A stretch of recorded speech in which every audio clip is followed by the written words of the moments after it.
وسقط العدل على المداخل. Welcome back. As we promised, we are going to continue covering the latest developments in the Middle East, particularly in Palestine, what's going on, whether in the West Bank, in Jenin in specific, in Gaza and in Tel Aviv, after what happened yesterday. More than 500,000 Israelis demonstrated against Benjamin Netanyahu, and they accused him of prolonging the war and continuing with the war, moving the war from a place to the other for political gains and not for anything else. It is going to be a turning point in the mediation efforts. This is going to help the mediation efforts. This is going to end the bloodshed. Let's have a quick discussion regarding this matter with our dear guest via phone, His Excellency Ambassador Ayman Mosharafa, former Assistant Foreign Minister. Ambassador Mosharafa, thank you very much for being with us, sir, and a very good morning. Hello? Hello? Ambassador Mosharafa, can you hear me? Hello? It seems there is some technical difficulties, and we are going to try to have once again Ambassador Ayman Mosharafa, former Assistant Foreign Minister, to speak in more details about what's going on and about the situation whether in Israel or in Palestine. As yesterday it was a turning point, let's say so, after the discovery, or after the Israeli occupation soldiers discovered 6 bodies of 6 hostages who were killed in the Israeli continuous bombings to different parts of Palestine in their genocide war against the Palestinian people. Ambassador Mosharafa, hello. Yes, good morning. A very good morning to you, and sir. good morning to the audience. We are very much delighted to have you, sir, and as I was saying in my intro, it seems that the 6 bodies which were discovered yesterday, 6 Israeli hostages who were killed in Israeli bombings to different parts of the Palestinian occupied territories, according to the statements released by Hamas resistance group. Yesterday, more than 500,000 Israelis were demonstrating in the streets, and also the labor union in Israel decided to begin a full strike starting today to have more pressure on the Israeli government to stop the bloodshed and to listen to the mediators to end the madness which is taking place for 11 months right now, and to return, to have the hostages returning back safe and sound to their homes. Tell me, how do you see the current situation and the developments which took place after the discovery of those 6 bodies? Of course, the discovery of the 6th body was a very grim development. And that's due to the continuous Israeli delaying tactics in the negotiations. And in each time the negotiation has been dragging on since several months. The Netanyahu government is always adding new rules and adding new measures, which is not accepted by the mediators or even Hamas. I think that, as I told before in my several interventions, that Netanyahu is very good in wasting time.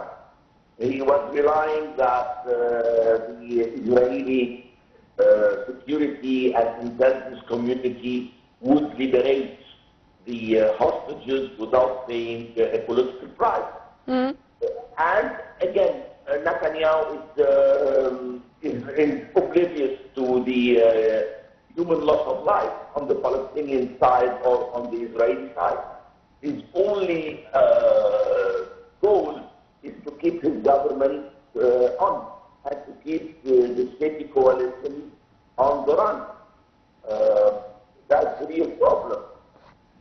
So the negotiation, the rounds of negotiation which have been passed from Cairo to Doha to some European capitals didn't succeed because he is not negotiating in goodwill. But yesterday, the development in Tel Aviv and the massive demonstration is putting, a pressure on the Israeli government to act, whether it's the far right, whether it's Netanyahu. And if the labor union will start to strike, it will paralyze the Israeli economy and will add more problems to the Israeli ailing economy. Yes, sir. So for me, it's a good development that the Israeli public opinion starts acknowledging all the tricks of Netanyahu and putting more pressure to reach a deal for a ceasefire and exchange of prisoners. Yes, sir. And to add to what you have just said, also the surroundings. I mean, for example, Kamala Harris, despite the fact that she said if she occupies the position of the very first American female president next November, she is going to continue with supporting Israel. But she said it also that clearly that war in Gaza should stop now. And on to the other side of the coin, Yoav Gallant, the Israeli defense minister, said that Benjamin Netanyahu should be involved in a more serious manner into the negotiations and listen to the mediators to also try to reach a deal. Are these two points going to add to the pressure, or what you've kindly mentioned regarding the demonstrations and the strike are going to have more pressure or to play a more active role regarding this path? We do appreciate the position of Kamala Harris, but actually we have no need to pressure the Israeli government. In the time of election, the standing president is Joe Biden, is what they call in the American slang a lame duck. That means the Democratic administration could not put more pressure or could not put concrete punitive measures against Israel. So I do not expect any serious pressure on the side of Kamala Harris or on the side of maybe Trump. I mean, it's an option. Trump is giving, promises and pledges which he's not going to fulfill when he will be if he will be elected as a president, because there is the fact of being a candidate is a fact, and being the president of the United States, you are dealing with the facts on the ground and the factor of the American national security. Yeah. Sir, also another side of the coin, which is expanding the conflict to other areas. I mean, what's the excuse? Of course, we are not searching for excuses for the occupation, but what is the explanation, the justification to move from Gaza to Jenin and to the West Bank, and to just demolish and the infrastructure, to cut the electricity, power, sanitary drainage, potable water, for, to cut it, to isolate the refugee camps in Jenin from the whole area? How this can be justified in front of the international community? I'm afraid that it's a complicated plan from Netanyahu and the far right to start a transfer plan from the West Bank to Jordan. And some Israeli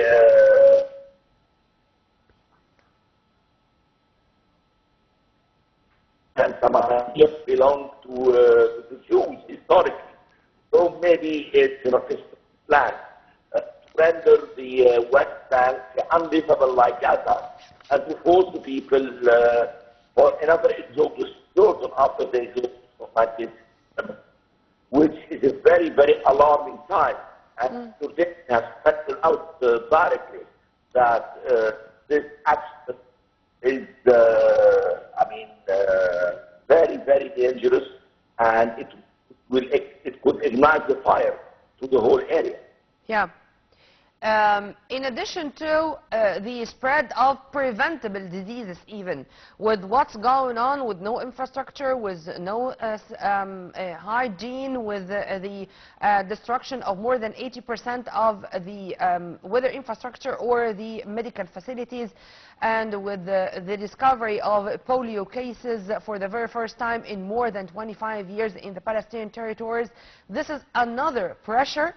And this is also something which acted as another pressure not only on Israel but on the international community to intervene, as the WHO started the inoculation campaign to thousands of Palestinian children starting yesterday. How do you see this also as another humanitarian catastrophe or humanitarian disaster, and how the international community reacted, in your opinion?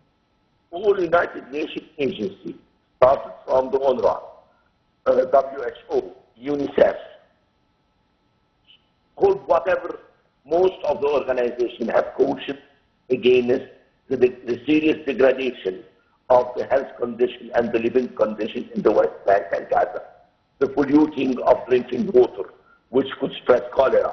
The polio, which have, it's a disease coming from the Stone Age. It's the same in the international modern world that polio will surface again after the United Nations and the modern community have, was jubilating that polio, the battle of polio has been won by humanity.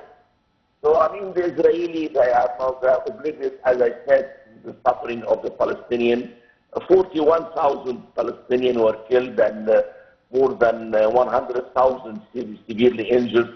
85% of the hospitals are not serviceable. Power stations, most of them are out. Schools are knocked out totally. And the Palestinians living in the West, in the Gaza Strip, have lost a whole academic year. And the next academic year is still, a question mark. It's a whole suffering which the international community should intervene actively, not verbally only. We have only verbal condemnation up to now. Yeah. We need action. We need action, and if you permit me, sir, we should also focus on the diplomatic efforts ahead of the annual gathering of the UN. The UN General Assembly is going to gather in less than 3 weeks from now. I think it's going to be 20-something of September, and I think it's going to be such an opportunity for the whole world to focus on what's going on in the Middle East and to show fears that the dangers, the threats coming from the Middle East can be a threat to international peace and stability of the whole world, not only the Middle East region, if you agree with me on that. The General Assembly has been convening since 5 decades, decade after decade, year after year, and they didn't solve the Palestinian problem. They have tons in the archives of the United Nations of decisions condemning the Israeli occupation, condemning the settling the West Bank, Gaza, condemning Israeli aggression against the civilians, and nothing shows a lot. All the verbal condemnation was not translated, as I said, into swift action. But I think that the case is a little bit different this time because of the Hezbollah Israel exchange of fire, meaning that the conflict would expand to Hezbollah or to Lebanon. What took place between Iran and Israel, what the Houthis are doing in Yemen or off Yemen shores, to interrupting one of the most important navigation routes, meaning that it's going to cost millions and millions of dollars because of fuel, because of the ships which are going to try to avoid this navigation route, and this is going to cost them a lot. So this is, as I said before, a real threat to the international peace and security in general, not only the Middle East. I do believe that of the Suez Canal at the maritime routes, Egypt is paying a very dear price to it.